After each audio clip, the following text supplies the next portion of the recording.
आजकल कई लोगों को आपने ये कहते हुए सुना होगा कि वास्तु फेसिंग से तय हो जाता है। तो क्या वाक़ई में वास्तु सिर्फ़ फेसिंग से तय हो जाता है? आज की वीडियो में हम जानेंगे कि क्या वास्तु सिर्फ़ फेसिंग से तय हो जाता है या फिर सच्चाई कुछ और है? तो वास्तु में जो फेसिंग की जो वास्तविकता है, वो सिर्फ़ इतनी है कि उसका एक अपना क्राइटेरिया है, वो इम्पोर्टेंट होता है। वास्तु में फेसिंग इम्पोर्टेंट होती है, इसमें कोई दो राय नहीं है कैसा भी। लेकिन सिर्फ़ ये कह देना कि वास्तु फेसिंग से तय हो जाता है, तो ये गलत है। ये कहना गलत होगा कि वास्तु सिर्फ़ फेसिंग से तय हो जाता है। वास्तु के निर्धारण में बहुत सारी चीज़ें इंपॉर्टेंट होती हैं। आज की वीडियो में हम वो सारी चीज़ें जानेंगे, वो सारे पॉइंट को समझेंगे कि कौन-कौन सी चीज़ें इंपॉर्टेंट होती हैं। तो सबसे पहले किसी भी प्लॉट में हमें 4 डायरेक्शंस निकालनी होती हैं, ईस्ट, वेस्ट, नॉर्थ, साउथ। उसकी जो चारों दिशाएँ हैं वो ज्ञात करी जाती हैं, है ना? उसका नॉर्थ देखा जाता है कि उसका नॉर्थ एक्चुअल नॉर्थ से कितना डिग्री टिल्ट है और उसी आधार पे उसकी चारों दिशाएँ निकाल ली जाती हैं और उन दिशाओं के आधार पे ही फिर 8 डायरेक्शंस और 16 डायरेक्शंस निकाली जाती हैं। जिससे हमें ये पता चल जाता है कि उस पर्टिकुलर दिशा में किस चीज़ का निर्माण किया जा सकता है और कौन-कौन सी चीज़ें उस दिशा में रखी जा सकती हैं और कौन-कौन सी चीज़ें उस दिशा में बिल्कुल भी नहीं रखी जा सकती। उसके बाद में हमें 32 डायरेक्शंस भी निकालनी होती हैं, क्योंकि जब हम डोर का निर्धारण करते हैं किसी भी प्लॉट में, किसी भी मकान में, जब हमें अच्छा दरवाज़ा निकालते हैं, अच्छी एंट्रेंस निकालते हैं, तो हमें 32 डायरेक्शंस निकालनी होती हैं और उसी से हमें पता चलता है कि किसी भी डायरेक्शन का तीसरा पद और चौथे पद का जो दरवाज़ा होता है वो बेस्ट होता है। ठीक है? उसके बाद में हमें ब्रह्मस्थान देखना होता है। ब्रह्मस्थान यानी कि किसी भी प्लॉट के आप 9 हिस्से कर दीजिए, 9 बराबर भागों में उसको बाँट दीजिए। उसके बाद में जो बीच का हिस्सा होता है उसको भी आप बराबर 9 भागों में बाँट दीजिए।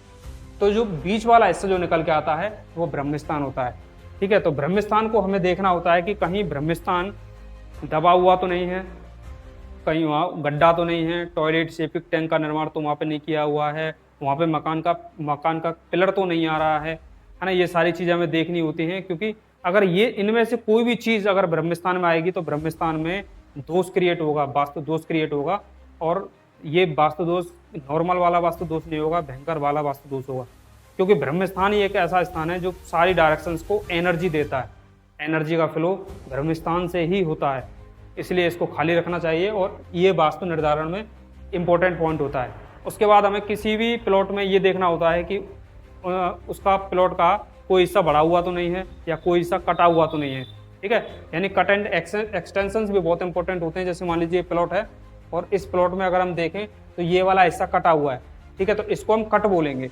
ये पूरा प्लॉट है और इस प्लॉट का ये वाला हिस्सा इसके साथ नहीं है, यानी कि ये वाला हिस्सा किसी और के पास होगा, तो ये वाला जो प्लॉट है इस हिसाब से है। तो इससे अंदाज़ा लग रहा है कि इसका ये वाला हिस्सा कटा हुआ है। ठीक है? तो हमें ये सारी चीज़ें भी देखनी होती हैं, क्योंकि अगर किसी का एक हिस्सा कटा हुआ है तो वो बहुत बड़ा रोल प्ले करता है, बहुत बड़ा इम्पैक्ट घर के ऊपर डालता है, नेगेटिव इम्पैक्ट डालता है, सीधी-सीधी बात कहूँ तो।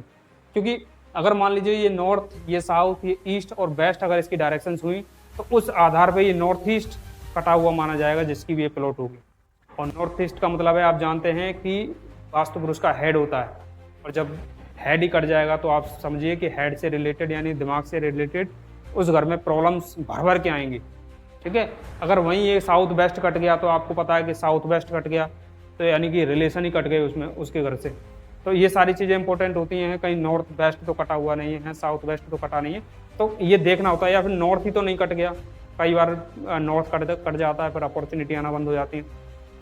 तो इसलिए ये कट किसी भी प्लॉट में कोई हिस्सा कट जाना, है ना, एक बहुत बड़ा रोल अदा करता है। उसके बाद में हम देखते हैं कि एक्सटेंशन यानी कि कोई हिस्सा बढ़ा हुआ तो नहीं है ना? वो भी हमारे प्लॉट के ऊपर इम्पैक्ट डालता है, पॉजिटिव और नेगेटिव दोनों प्रकार के इम्पैक्ट डालता है। क्योंकि मान लीजिए अगर नॉर्थ ईस्ट किसी का बढ़ा हुआ है तो दिमाग तो कितना ही बढ़ जाए, उसका क्या ही नेगेटिव रोल होगा।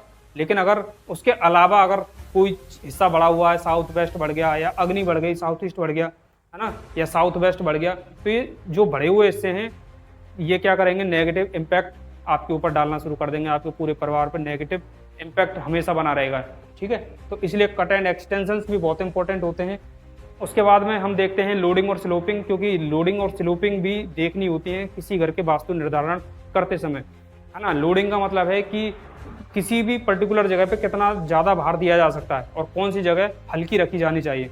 जैसे मान लीजिए साउथ से लेकर के अगर हम वेस्ट की बात करें तो वो जगह हमें भारी रखनी होती है, क्योंकि स्टेबिलिटी जोन होता है साउथ वेस्ट, ठीक है। और साउथ वेस्ट में क्या होता है कि लोडिंग स्लोपिंग 100% होती है, सबसे ज़्यादा भार उस जगह पे हम रख सकते हैं, क्रिएट कर सकते हैं। फिर उसके बाद में जो है 75% होती है दोनों साइड में, साउथ साइड में और वेस्ट साइड में।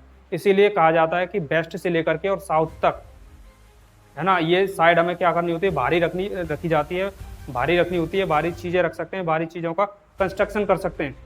और ऐसे ही नॉर्थ से लेकर के ईस्ट तक जो डायरेक्शंस होती है वो हमें हल्की रखनी होती है ना, बिल्कुल हल्की फुल्की रखनी होती है।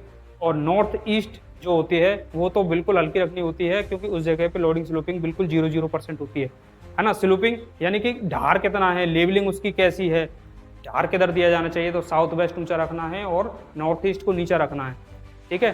तो लोडिंग और स्लोपिंग बहुत इंपॉर्टेंट होती हैं, क्योंकि वास्तु जो है वो वेट बैलेंस की साइंस होती है ना, इसलिए वेट का बैलेंस करना बहुत ही इंपॉर्टेंट होता है। और किसी भी घर के वास्तु निर्धारण में ये चीज़ बहुत ही इंपॉर्टेंट होती है, ठीक है। अच्छा, इसके बाद में एंट्रेंस की डिग्री, क्योंकि सिर्फ ये कह देना कि भाई वास्तु सिर्फ फेसिंग से तय हो जाता है तो कहीं पे भी हम दरवाज़ा कर दें, तो ऐसा नहीं करना है। क्योंकि अगर आप ऐसा करते हैं तो अगर आपका दरवाज़ा कहीं गलत जोन में आ गया तो सोचिए आपके घर में वो लगातार नेगेटिव ऊर्जा देता रहेगा, नेगेटिव एनर्जी आपके घर में लगातार बना के रखेगा। इसलिए वास्तु में जो हम एंट्रेंस देते हैं तो सबसे पहले क्या है, मैंने बताया था आपको 32 डायरेक्शंस निकालनी होती हैं, और प्रत्येक डायरेक्शन का तीसरा और चौथा पद जो है एंट्रेंस के लिए वो शुभ होता है। तो इसलिए जो एंट्रेंस है वो कहाँ पे बनानी है, आपको तीसरे और चौथे पद में देनी है। किसी भी डायरेक्शन में दे सकते हैं, वो शुभ होगी, लेकिन तीसरे और चौथे पद में वो होनी चाहिए, है ना। ऐसा नहीं है कि फेसिंग के आधार पर कहीं पर भी आपने दे दिया, ठीक है, तो वो गलत होगा, नेगेटिव एनर्जी आपके घर में बना के रखेगा। जैसे ये एग्जाम्पल आप देखिए कि ये दो प्लॉट हैं और दोनों की फेसिंग नॉर्थ साइड है ना। लोग बोलते हैं कि नॉर्थ की फेसिंग अच्छी होती है, तो ये वाला प्लॉट है, इसकी भी फेसिंग नॉर्थ है और इसकी भी फेसिंग क्या है, नॉर्थ ही है। लेकिन अब अंतर क्या है कि इसका देखिए ये एंट्रेंस है, इसकी ये एंट्रेंस है, लेकिन इस वाले प्लॉट में नॉर्थ ईस्ट में टॉयलेट बना हुआ है। अब नॉर्थ ईस्ट में टॉयलेट बना हुआ है, तो आप बताइए कि ये वाला प्लॉट इसकी एनर्जी कैसी होगी और इस वाले प्लॉट की एनर्जी कैसी होगी, ठीक है। ये प्लॉट ए है, ये प्लॉट बी है, ठीक है। तो बी प्लॉट जो है ये हमेशा नेगेटिव एनर्जी इसमें बनी रहेगी नॉर्थ की फेजिंग होने के बावजूद भी, ठीक है। और ये हमेशा पॉजिटिव एनर्जी का फ्लो इस घर में बना रहेगा, क्योंकि इसका नॉर्थ ईस्ट साफ है, क्लियर है। तो ये अंदर की चीज़ें भी इम्पैक्ट डालती हैं, केवल फेसिंग ये तय नहीं करती है कि वह आपके घर का वास्तु जो है वो सही होगा, है ना। ये सारी चीज़ें जो है प्लेसमेंट इसका देखा जाता है, क्योंकि जो बेडरूम है आपका, बेडरूम किस डायरेक्शन में बना हुआ है ना, कौन सी डायरेक्शन में आप सो रहे हैं, ये भी बहुत इंपॉर्टेंट होता है। ये सारी चीज़ें देखनी होती हैं, है ना। किचन आपकी किस डायरेक्शन में बनी हुई है, कहीं वो वाटर जोन में तो नहीं बनी हुई, है ना। तो ये सारी चीज़ें देखनी होती हैं। आपकी जो टॉयलेट है वो किस डायरेक्शन में बनी हुई है, तो ये सारी चीज़ें क्या है, बहुत ही इंपॉर्टेंट रोल अदा करती हैं। और किसी भी घर का जो वास्तु है वो निर्धारण करते समय हम ये सारी चीज़ें देखनी होती हैं,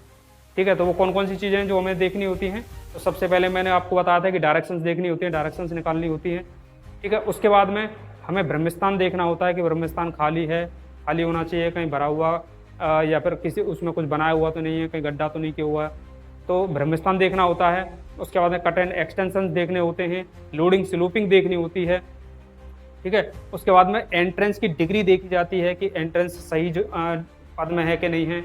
उसके बाद में इन सारी चीज़ों का जो प्लेसमेंट है वो सही जगह पे हुआ है या नहीं है, ये सारी चीज़ें हमें देखनी होती हैं।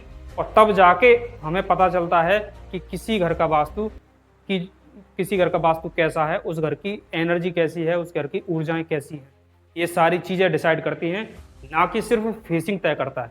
तो अब आपकी समझ में क्लियर तरीके से आ गया होगा कि वास्तु सिर्फ फेसिंग से तय नहीं होता, ये सारे एस्पेक्ट्स इंपॉर्टेंट होते हैं। तो आपको हमारी वीडियो कैसी लगी? अगर हमारी वीडियो आपको अच्छी लगी तो हमारी वीडियो को लाइक करें, चैनल को सब्सक्राइब करें, ताकि भविष्य में आपको इस तरीके की जो वास्तु टिप्स हैं वो लगातार मिलती रहें। थैंक यू, धन्यवाद।